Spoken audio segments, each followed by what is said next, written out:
On this episode of Tech Talk, we have a broken Insignia TV. Let's take a look and see what's going on with it. Okay, observe what happens when I turn it on.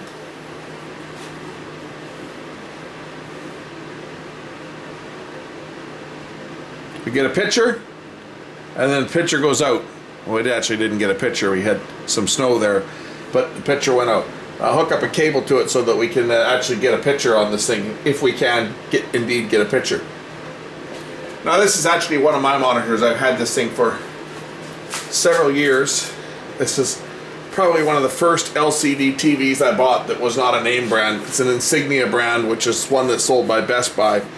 And I've been using this pretty much exclusively as a monitor for my security cameras, and that's basically the only thing that this TV ever displays.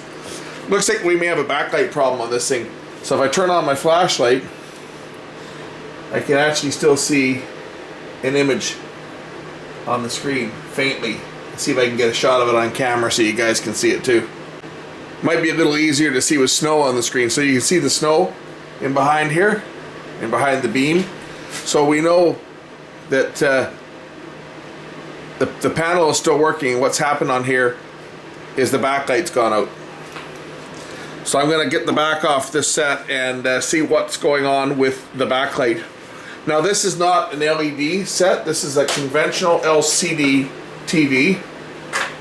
It's going to have a fluorescent backlight. So it's either the fluorescent tube's gone bad and it's causing the power supply to go into shutdown, or more than likely we have a bad filter capacitor or some component on the backlight, on the inverter. So get the back off this thing in a minute here. Unplug the power first of all. This TV is kind of a bit dirty because it's been sitting on a shelf. I don't want to guess how many hours, but it probably has, I'm going to say probably 30,000 hours of use. It's a lot.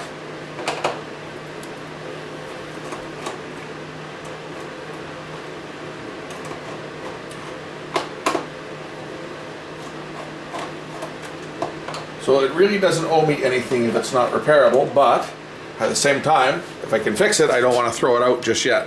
To give you an idea of the age of this unit, it has a VGA input, S-video, composite video, component video and audio, and an analog tuner.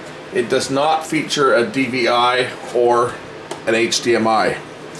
That gives you an idea of the actual age of this unit. It's quite old. It doesn't have a date code on it, but I'm going to say this is probably mid-2000s. I think it'd be probably 2005 or 2000, maybe even earlier. It doesn't say, but I've had this set a long time. So as I say, this was the first LCD TV that I actually owned, and I've got another one similar to this, and this one actually was. This was a set that was in my kitchen for a while to watch TV on, and then when I got another one that was this one is an HD set, but it's not. It's not a 16:9. It's not a 4:3, but it's not a 16:9 either. It's kind of an odd duck. So after struggling with the back for a couple minutes, there's actually a bunch of little tabs you have to kind of pry it off with a screwdriver, pop off. There's some little clips all the way around the edge here that lock the back in. Now we can dig in under the shield and take a look at the power supply. Okay, let's get the shield off.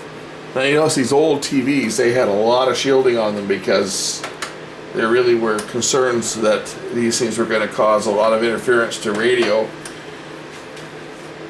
And that's because these older sets with the conventional fluorescent backlighting before they went to LED backlighting produced a lot of high voltage to run the fluorescent bulbs. So the power supplies inside these units weren't that clean, and they had the potential to cause interference to radio. So what they would do is they would, you notice this is all sealed down with a metal tape.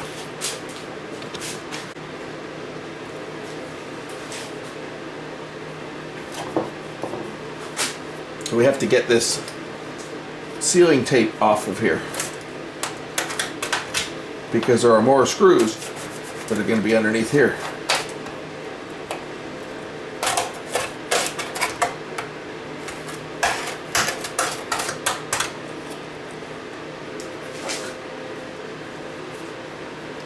Or they may not be screws, they may just be tabs. Actually, I think these are just tabs on this one, but it's still sealed down. I have to break it free so I can get the top off. Okay, and we've got some more tape over here that's holding down this wire. And here's our power supply. This is our signal board over here. Here's our low voltage differential signaling LVDS. No, this is the LVDS cable here going down to the T-con. This is going to be probably for maybe for the speakers. The wires are twisted though, but this is our LVDS. You can tell from the small wires, the small twisted pair of wires here. And this is our power supply board over on this side. And it's the power supply board that I'm actually interested in, because that's where our inverter is going to be. These are our high voltage transformers here for our backlights. And these leads here are going to lead off to the backlights. And it's either going to be one of the, maybe a bad capacitor on here. I don't see any bulging caps, but that doesn't mean anything. It's either going to be the power supply shutting down, or we have a bad backlight that's causing the whole set to shut down. So first thing we need to do is determine whether the problem is a bad backlight or a bad power supply. So what I want to do first is I'm going to disconnect the wires going to the fluorescent bulbs. I'm going to remove the power supply, and I'm going to check some of these capacitors for high ESR. So I'm going to remove those, and I'll undo the power connector that takes power over to the main board, and now I'm able to remove the power supply board so that I can actually do some tests on the power supply board and look for high ESR on some of these electrolytics. That's the first thing to check.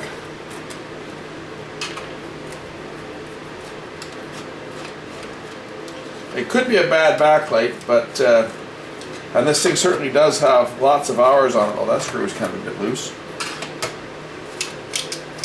as was that one.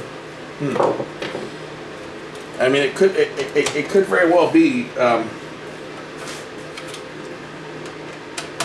that it's a bad lamp. So now, with those screws out, I can remove the board, and we can start checking our ESR on our electrolytic capacitors. Now, I have recently had this thing powered up, so it is possible that some of these capacitors are still storing a charge. So we'll just make sure that we don't have a charge built up in some of the primary caps that could be holding a charge. Could be holding juice just lurking there to bite me. So we'll just take a look at some of the filters here, and we'll see that that one's got 9 volts. So I don't think I have to worry too much about 9 measly little volts. We'll check some of the other caps just to make sure that they're not storing a high voltage charge, which none of them are.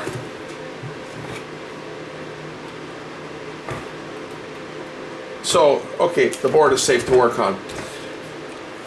Now we'll get the ESR tester out and we'll test it. I'm going to just discharge that 9 volts that was remaining in that one main capacitor there, just so that there's nothing. Everything is now dead. And now we're going to check some of the ESR. Now it looks like this is our inverter side of the board here. Here's our transformers. Here's our transformers. Adds a couple capacitors in that circuit. This side of the circuitry over here, this is going to be the power supply for the TV side, I'm pretty sure. This is going to be the drivers over here for the lamp drivers, because again, here are our transformers. Here's where our lamps are connected. And we'll measure. So we'll zero it out. I'm going to measure these two capacitors here that are 0.1, 0.09. I think that's probably okay. 0.08. I think that one is probably okay too. So we may have a lamp on this set that's gone bad. See, if we look down at the circuitry here, here's our fluorescent lamp. One is across here and the other one's across there. And if we notice that it goes through this circuitry here, this is going to be current sensing circuitry. So if the current sensing circuitry detects that the set is drawing too much or too little current through a particular lamp, it's going to shut it down. And that's exactly what's happening.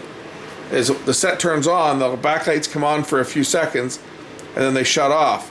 So more than likely what's happening is one of these circuits here is detecting an abnormality, and it's telling the inverter to shut off.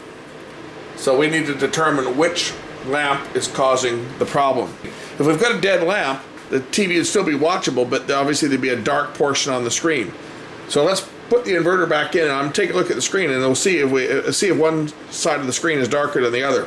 So I'm gonna make it dark in here. Turn on the set, and we can see if one half of the screen is brighter than the other. It looks like the bottom half of the screen is brighter than the top, doesn't it?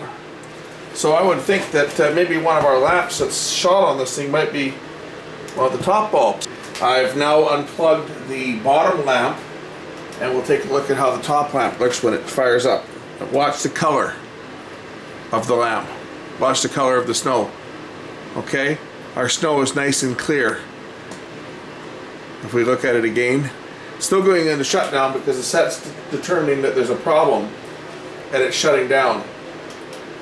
I'll do the same thing with just the bottom lamp connected, and you'll see it's going to be the bottom lamp that's bad. See how the picture looks good there? Now we'll do the same thing. I'll disconnect the top lamp. I was initially thinking that there was two lamps in series, but as you can see, they're actually not. The other wires, the little white wire and the black wire, these are actually sensing wires for the sensing circuitry. We plug the bottom lamp in, and we'll turn this thing on. It's still on, but it's in shutdown mode. We'll turn this thing on again. Take a look at the color when the lamp kicks in. It's pink.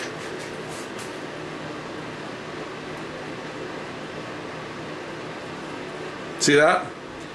That lamp has gone bad. That lamp has gone gassy, and it's emitting the wrong color temperature. So one of the fluorescent lamps in the set is shot. I don't know whether I'm going to be able to trick this set into working with just one lamp. It would be nice if I could. I could probably get by with this because I'm only using this thing for. I'm only using this set as a security camera monitor, so I could probably get by with the set only working with one backlight on it. But the problem is the set has to sense that the backlight's working, or it shuts the set down. That's the problem. That one lamp is drawing too much power and it's going into a shutdown mode. But if I unplug it, the TV knows that I've unplugged it. If we want to see the backlight sensing circuit in operation, I believe it's this pin here that's what controls the two ICs to turn them on and off. So if I turn on the power here, we should see the voltage change here when the backlight comes on. There we go, the backlight's come on, and now the backlight's gone off. So as I continue to pore over the data on this thing, I was able to find a schematic that kind of lays out the circuitry here. Let's go over the circuitry. I've kind of highlighted in pink and yellow the circuitry that's of interest on this unit. So what we have here is this is our controller IC. IC 801. Might be a different number on this. This schematic's actually from an LG television. And I believe this set was probably made by LG. I'm pretty sure it probably was made by LG. But anyway, they're all very similar. The IC that's in the schematic is the same IC that's in this set. And if we look up here, here's our MOSFET output for one lamp driver. Here's our transformer for one lamp, and down here is our other MOSFET for the other lamp, and here's our common driver IC. And we've got current sensing and voltage sensing lines. Now I've already been working on this thing for a while here, just trying to isolate where the problem is, And what happens is when you have a bad lamp, it's either going to fail one of two ways. It's either going to short, and then you're going to go into an overcurrent situation, or the lamp is going to go open or start to fail, and then you're going to go into an overvoltage situation, because not all of the power that's being produced by the power supply is going to be consumed by the lamp, because the lamp is going bad. Usually when fluorescent lamps fail, they actually start to draw more current. But anyway, we have a problem on this set where the set's going into shutdown. So I'm going to try and break some of these circuits. Now I've already tried breaking the current loop and it made no difference. When I broke the current loop, the set still shut down. So now I'm going to try breaking the voltage loop. So I've been studying the board, and I'll show you what I'm going to do here. There's actually a jumper which I'm going to disconnect. If we look down here on the board, we'll see that this is the transformer output here, and it goes through D803 and D805. On my schematic they're listed as 804 and 805, but the board's a little different. I trace it along here and it comes up to this jumper, and it goes over here to this jumper. It's called J812. So I'm going to try and unsolder this jumper here. Let's get my fingernail on the other side. Okay, we got this jumper undone.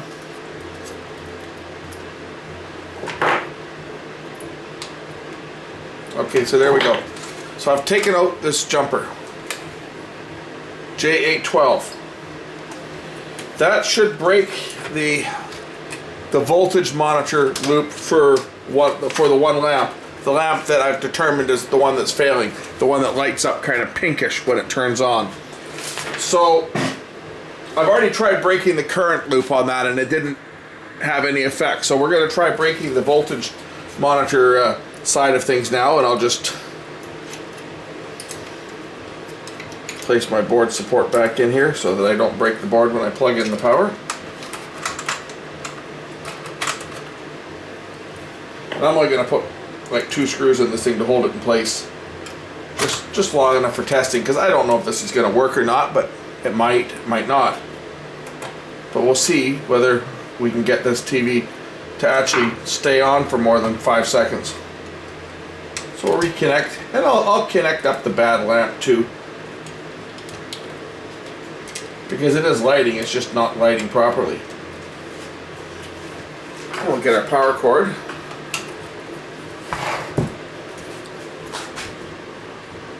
And the moment of truth, turn on the power and see if this thing comes on and stays on for more than 5 seconds.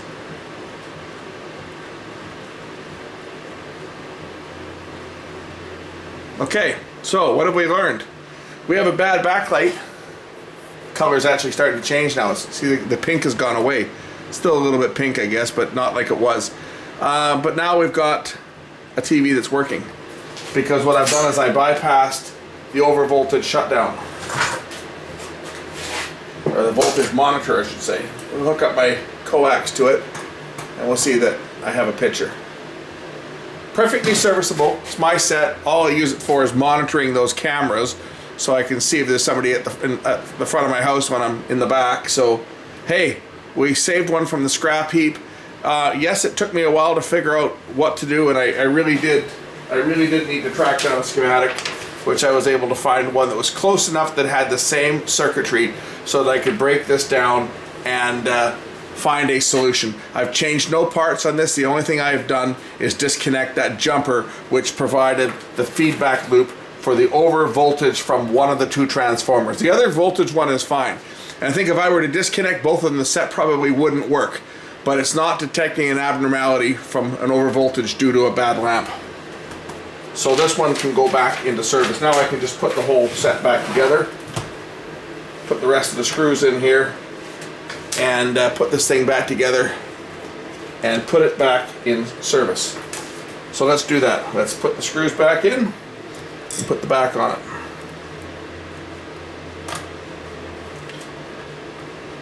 Now this particular troubleshooting can be applied to any of these LCD TVs with the conventional fluorescent backlight, they all are very similar in design. Some sets will have multiple fluorescent bulbs, and sometimes if you have a lamp that's bad, you can actually just disconnect the lamp and the set will continue to run. The sets that typically, the larger ones that have got 4 or 8 fluorescents in them, you can disconnect the little coil that feeds the one bad lamp and the set will run. This one here though, because each transformer is only feeding one lamp, it'll cause an imbalance if you unplug it. You have to disconnect the circuit. Others you can say you can get away with just pulling off one of the leads. Usually it's a little coil you got to take out on some of them. But anyway, you can use this technique to get these sets running sometimes. Save them from the scrap heap for a little while. And it's not like the days of the CRT. If you started defeating over voltage circuits, you could end up exposing yourself to X-rays. There are no X-rays to be produced in an LCD TV. All this is a fluorescent lamp. Worst thing that's going to happen is the fluorescent tube itself could, I guess, overheat and crack, but then it's going to go out completely. Worst thing could happen is you could burn up the power supply, blow the fuse. But I can't see the over voltage one being problematic. My overcurrent loop is still there. So if something were to draw too much current, it's still going to shut it down. This is just the voltage monitor. And because the lamp, one of the lamps is gone bad, I think probably we were getting a bit of an over voltage on there. Same as if you unplug a lamp, right? If I unplug a lamp, the voltage will be too high because there's no load, and that'll shut it down. So now the one side here that's being monitored from this transformer is no longer being monitored for voltage. This one still is. So, I mean, as the lamp continues to fail, the lamp will just eventually go right out, I'm sure, and then I'll have a half-dark screen. But, hey, what the heck? I say, this is not a TV that I watch. This is one that I just use to look at my security cameras. It's on for a few hours a night. So, I hope you enjoyed this video. I'm going to put this together, and I'll show you it working once I get the back on. Okay, there we go. TV's back together. I'll turn on the power. And watch us get a nice picture. And you can see it's pink. Down here it looks pink, but it clears up. That's just that's the fluorescent tube that's gone bad. I turn it off, turn it back on, it'll probably start out looking kind of pink again at the beginning when it fires up. No, I guess not, because it's warmed up. But there's the problem. I mean, the lamp's working, it's just that when it starts out and it's not drawing enough current, and it was causing the over voltage to trip. So that fixes this one. Just for the record, this was an Insignia model number E196MNNK3WBYN.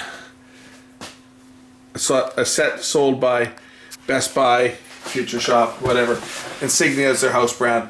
It's an LG set, I'm pretty sure. Okay. Thanks for watching. We'll catch you in the next one. Bye for now.